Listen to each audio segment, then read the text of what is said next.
क्या आप green environment lover हैं? क्या आप हमेशा इन्वायरमेंट फ्रेंडली मटेरियल से बने प्रोडक्ट्स का इस्तेमाल करना चाहते हैं? अगर हाँ तो आपको बैम्बू के बारे में ज़रूर जान लेना चाहिए। बैम्बू यानी बांस एक ऐसा पौधा जिसका तना स्ट्रेट, टॉल, स्लेंडर होने के साथ साथ फ्लेक्सिबल होता है। इसके तने का इस्तेमाल paper, furniture, straws, toothpicks, chopsticks और कंस्ट्रक्शन मटेरियल्स के लिए इको फ्रेंडली प्रोडक्ट्स बनाने में किया जाता है।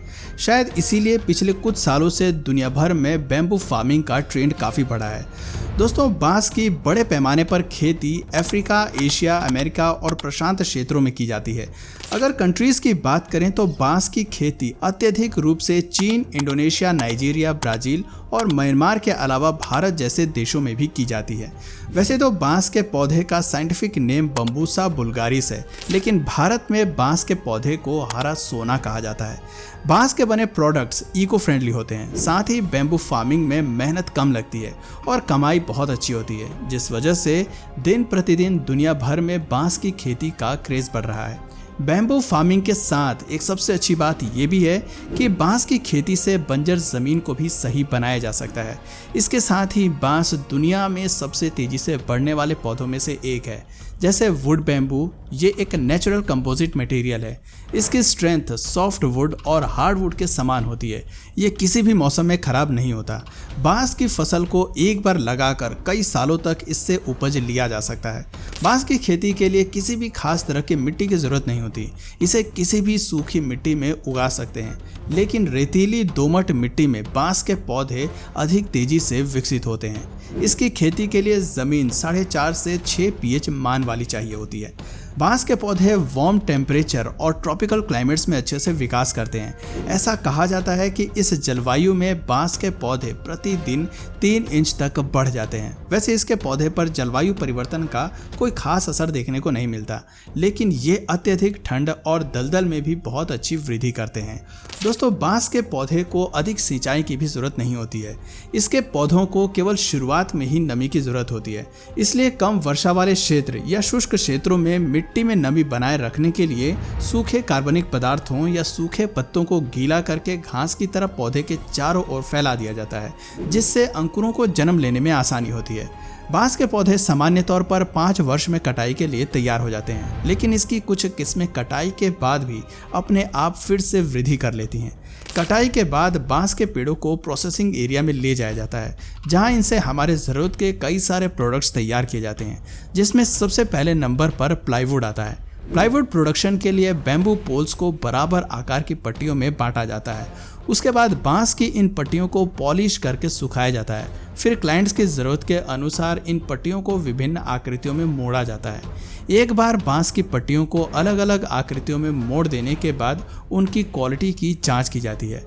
नेक्स्ट स्टेप में बैम्बू स्ट्रैप्स को ग्लू अप्लाई किया जाता है और फिर बैम्बू स्ट्रैप्स को एक के ऊपर एक रख कर प्रेस्ड किया जाता है, जिससे आपको बैम्बू प्लाईवुड बनकर तैयार हो जाता है। नाउ बैम्बू प्लाईवुड को चारों ओर से बड़े सावधानी से काट कर एक निश्चित आकार दिया जाता है। यहाँ इनकी मोटाई को भी ध्यान में रखा जाता है। मोटाई अधिक होने पर उन्हें सावधानी पूर्वक मशीन की मदद से रेत दिया जाता है। जब बांस प्लाईवुड की चादरें बनकर पूरी तरह से रेडी हो जाती हैं, तब इन्हें पैक करके ट्रांसपोर्टेशन के जरिए क्लाइंट्स तक पहुँचा दिया जाता है। दोस्तों, प्लाईवुड के बाद बारी आती है स्ट्रॉ की, और जैसा कि आप सभी जानते हैं, चाहे पानी हो या अन्य पेय पदार्थ या फिर कोई अन्य लिक्विड ही क्यों ना हो, उसे पीने के लिए स्ट्रॉ का इस्तेमाल किया जाता है। लेकिन पिछले कुछ वर्षों से एनवायरनमेंट को सुरक्षा में ध्यान में रखते हुए मार्केट में प्लास्टिक के स्ट्रॉ की जगह बांस के स्ट्रॉ ने ले लिया है। बैम्बू स्ट्रॉज एक कंप्लीटली नेचुरल प्रोडक्ट है जो रिन्यूएबल भी हो सकते हैं। ये टॉक्सिक प्लास्टिक और इन्वायरमेंटल पोल्यूशन से इकोसिस्टम्स को प्रोटेक्ट करते हैं। इसी के साथ बैम्बू स्ट्रॉज के अन्य फायदे भी हैं, जैसे कि ये वजन में हल्के होते हैं, इनका उपयोग करना आसान होता है, ये हेल्थ के लिए भी सेफ होते हैं, और सबसे ज़रूरी, इन्हें मल्टीपल टाइम्स रीयूज्ड किया जा सकता है। इनका यूनिक और अट्रैक्टिव कलर किसी भी पार्टी या इवेंट को एक नया और ब्यूटीफुल लुक देने का काम करता है। दोस्तों, स्ट्रॉ के बाद अगला नंबर आता है फर्नीचर्स का। आज के समय में बांस से कई तरह के फर्नीचर बनाए जाते हैं, जिसमें सोफ़ा, कुर्सी, मेज, बुक सेल्स, अलमीरा, दरवाजे, बेड, सीढ़ी जैसी तमाम चीज़ें शामिल हैं। बैम्बू बहुत ही ज़्यादा स्ट्रॉन्ग और ड्यूरेबल नेचर के होते हैं। ये अन्य लकड़ियों के मुकाबले लंबे समय तक चलते हैं, इसलिए इससे बनाए जाने वाले फर्नीचर भी स्ट्रॉन्ग और ड्यूरेबल होते हैं। साथ में ये काफ़ी हल्के भी होते हैं, इन्हें आसानी से इधर से उधर ले जाया जा सकता है। दोस्तों, इसीलिए आज के समय में घर हो, ऑफिस हो, रेस्टोरेंट हो, होटल हो या कोई अन्य जगह, सभी जगह इंटीरियर डेकोरेशन के तौर पर बांस के बने फर्नीचर्स व अन्य वस्तुओं को उपयोग में लाया जाता है। बांस से बने फर्नीचर दिखने में भी काफ़ी सुंदर और मॉडर्न लगते हैं। तो दोस्तों, ये तो हुई बांस से बने प्रोडक्ट्स की बात, लेकिन क्या आपको पता है कि दुनिया भर में कई ऐसे देश हैं जहां बांस का इस्तेमाल एक फूड इंग्रेडिएंट के तौर पर भी किया जाता है। जी हाँ, आपने बिल्कुल सही सुना, बांस के कोपलों का इस्तेमाल फूड इंग्रेडिएंट्स के तौर पर भी किया जाता है। इवन आपको जानकर हैरानी होगी कि इसमें अपना भारत भी शामिल है। प्राचीन काल से ही यहाँ बांस के कोपलों का इस्तेमाल फूड इंग्रेडिएंट्स के तौर पर किया जाता है। जिन्हें बांस के कोपलों के बारे में नहीं पता, उन्हें बता दें कि बांस के कोपल बांस के युवा पौधे होते हैं, जिसे बढ़ने से पहले ही काट दिया जाता है।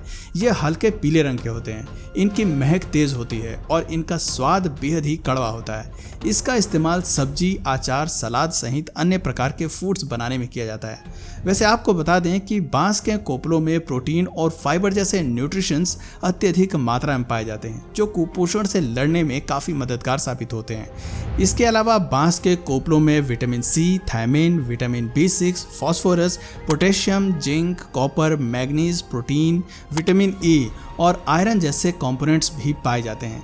इसलिए आज के समय में बांस के कोपलों का इस्तेमाल मेडिसिन के तौर पर भी किया जाता है।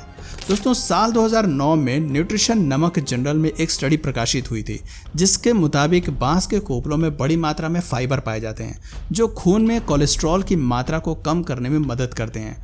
और ये तो आप सभी जानते ही होंगे कि कोलेस्ट्रॉल नियंत्रित होने से हृदय रोग का काफ़ी खतरा कम हो जाता है। साल 2016 में भी journal of cancer science and therapy में एक स्टडी प्रकाशित हुई थी, जिसके अनुसार बांस में कुछ मात्रा में क्लोरोफिल पाए जाते हैं, जो कोशिकाओं में कैंसर पैदा करने वाले कारकों को रोकने में कैपेबल होते हैं। ऐसे में बांस के कोपलों का नियमित सेवन महिलाओं को स्तन कैंसर से बचा सकता है। इतना ही नहीं, साल 2011 में प्लांट मेडिका नमक जर्नल में प्रकाशित एक अध्ययन बताता है कि बांस के कोपलों में गर्भाशय यानी कि यूट्रस को शक्ति प्रदान करने वाले एलिमेंट्स पाए जाते हैं, जो प्रेग्नेंट महिलाओं को डिलीवरी में होने वाली समस्याओं से बचाता है। लेकिन यहाँ ध्यान देने वाली बात यह भी है कि दुनिया भर में पाई जाने वाली बांस की सभी प्रजातियों में से केवल 110 प्रजातियों के बांस के कोपलों को ही खाया जा सकता है। बांस की अन्य प्रजातियों में जहरीले तत्व पाए जाते हैं, इसलिए किसी भी बांस के कोपलों का सेवन करने से पहले आप उसकी अच्छे से जांच परख लें, वरना कहीं इसका सेवन आपके लिए घातक साबित न हो जाए। तो दोस्तों, अब आप हमें बताइए कि क्या आपने कभी बांस के कोपलों को खाया है? अपना जवाब हमें नीचे कमेंट सेक्शन में ज़रूर बताइए। और अगर इस वीडियो से आपको कुछ नया जानने या सीखने को मिला या फिर इंटरेस्टिंग लगा, तो प्लीज़ इस वीडियो को एक लाइक करके अपने फ्रेंड्स और फैमिली में से ज़रूर शेयर करें। और यदि आप इस चैनल पर नए हैं तो प्लीज़ इस चैनल को सब्सक्राइब करके बेल नोटिफिकेशन आइकन को ऑन कर लीजिए, ताकि हमारे आने वाले वीडियोज़ आप मिस ना करें। मिलते हैं फिर किसी वीडियो में नए टॉपिक के साथ, तब तक के लिए नमस्कार।